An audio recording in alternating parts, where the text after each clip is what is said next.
right, you ready? Okay, go ahead. All right, so education in Syracuse, New York. So first, people and institutions. Superintendent Jaime Alcea named the permanent superintendent March 8th, 2017. The Syracuse Board of Ed 7 members appointed him after 6 months as the interim after the previous one left to be a superintendent in a school in the South. So his contract runs the next 3 school years and expires in June 2020. And calling SNODES is one task that he has, and he's just in charge of the district in general. Spokesperson Michael Hennessy, the man we met along with President Dorsey. His title is the Administrator for Communications. He handles communication with the press, and he is the person to go to if you want to talk to President Dorsey or anybody else on the board. The CFO is Susanna Slack. She is in charge of, oversees, whatever you want to call it, the accounting, budget, finance, and purchasing departments. The Board of Education Commissioners, President Derek Dorsey, and the other ones, and their responsibilities, background. 7 members elected to 4-year terms. 3 or 4 seats are up for general election in each November of an odd-numbered year, so like 2017. They are in charge of educational and administrative policies. They attend meetings the second Wednesday of every month.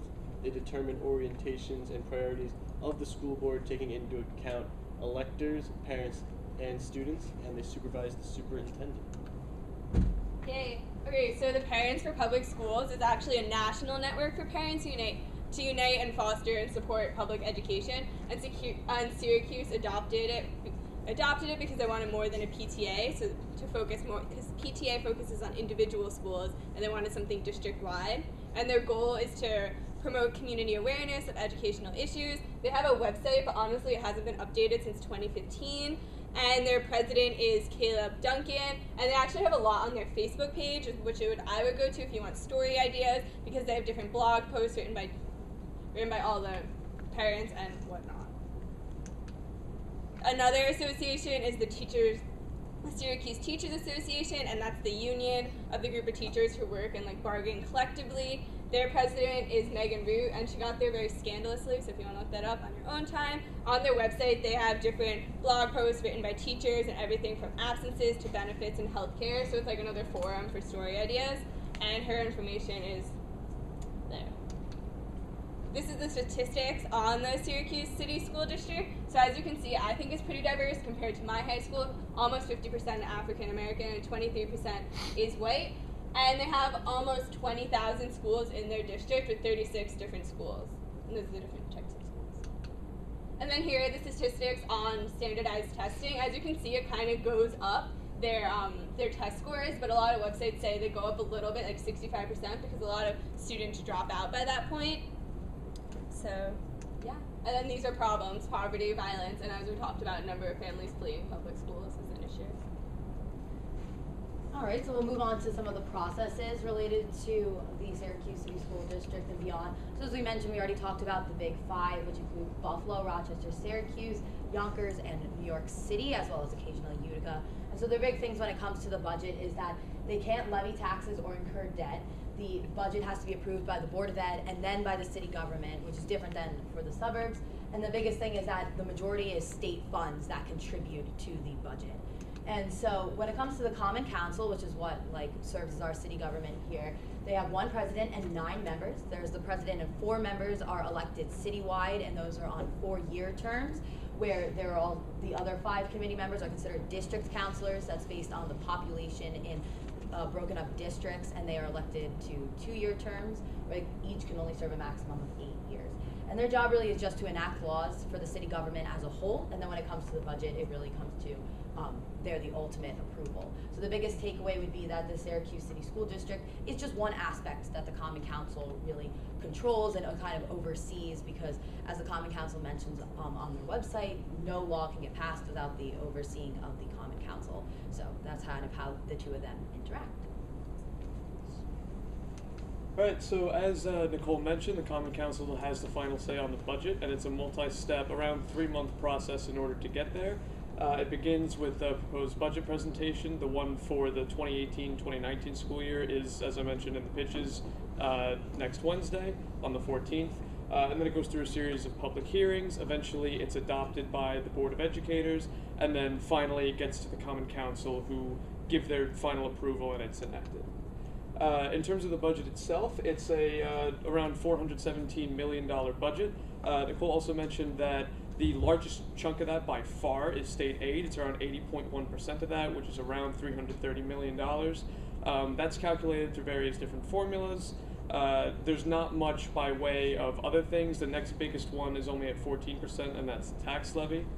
And then where that money actually goes, when we visited President Dorsey, he mentioned that, at least by his account, they're the second highest paid teachers in CNY, and that's seen here by the fact that salaries and wages comes out to be almost 50% of where the budget money actually goes, and then the next 20% or so is in benefits for employees of the school district. So the majority of that is going into staff as opposed to other things. Yeah. So the assurance of discontinuance is an idea that implements fair practices to reduce the use of school suspensions through behavioral interventions. In 2013, the district began taking steps towards suspending fewer children for nonviolent misbehavior, and it provided teachers with practices and tools to discipline in the classroom. And the AOD is focused on creating restorative justice in the classroom, meaning that the students are actively taking responsibility for their poor behavior. And this is Dr. Atkinson, and she leads the Office of Innovation and School Reform. And then struggling schools. Every year, the performance of each public school is evaluated and is assigned an accountability status.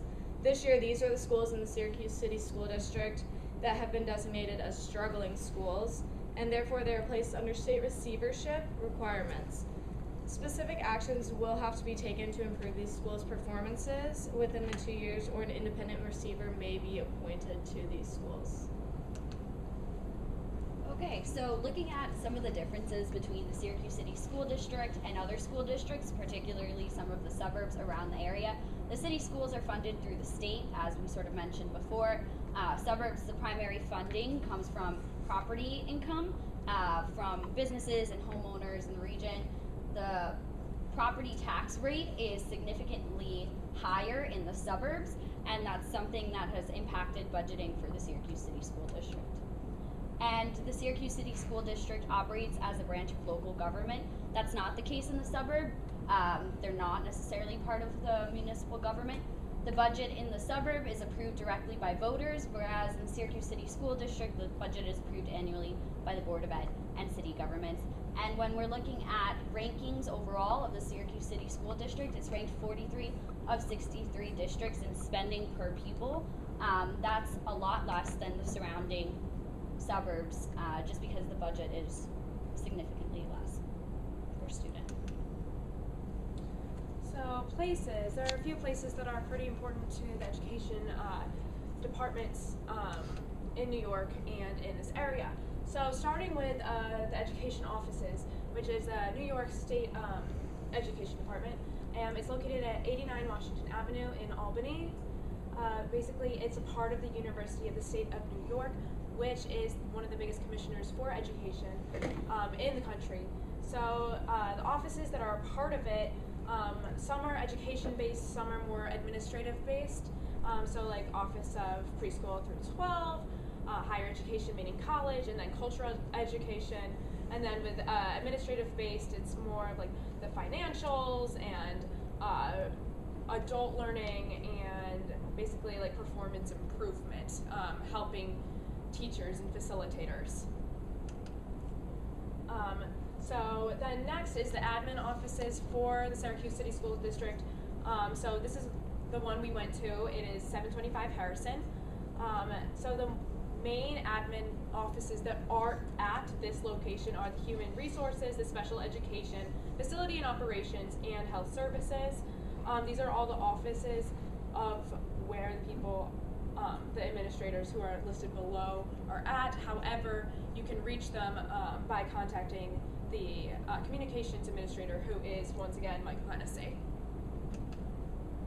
So the other school districts in the county, there are 18 other ones, including Syracuse, so 17 other. And these are them.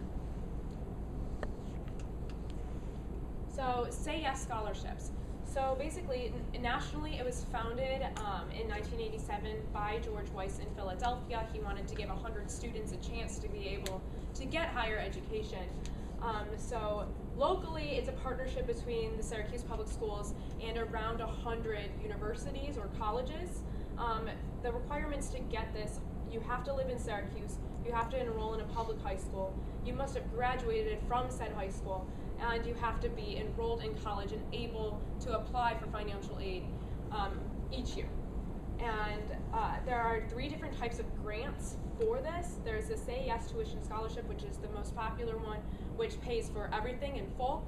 There's the Say Yes Opportunity, which is like $2,000 per year if you only have $75,000 or under for your household income. And then Say Yes Choice, which you can have any income level. It's just mostly based on merit, and it's $5,000 a year for college. Then On Point for College is another type of helping organization. It was created in 1999, and it helps students who are primarily low income and first generation college attendees. That's 90% of them. And it also helps homeless students, adults involved in the court systems of rehab, or people who lack guidance. It helps students find financial aid, fill out forms for registration and aid, gain resources, network with other people in the community, and also assist in the job process. Thank you so much for watching our presentation. We hope you learned a lot. If you have any questions, please email us at Syracuse@BeatTeam2018. We will be happy to assist you with anything you need. Thank you.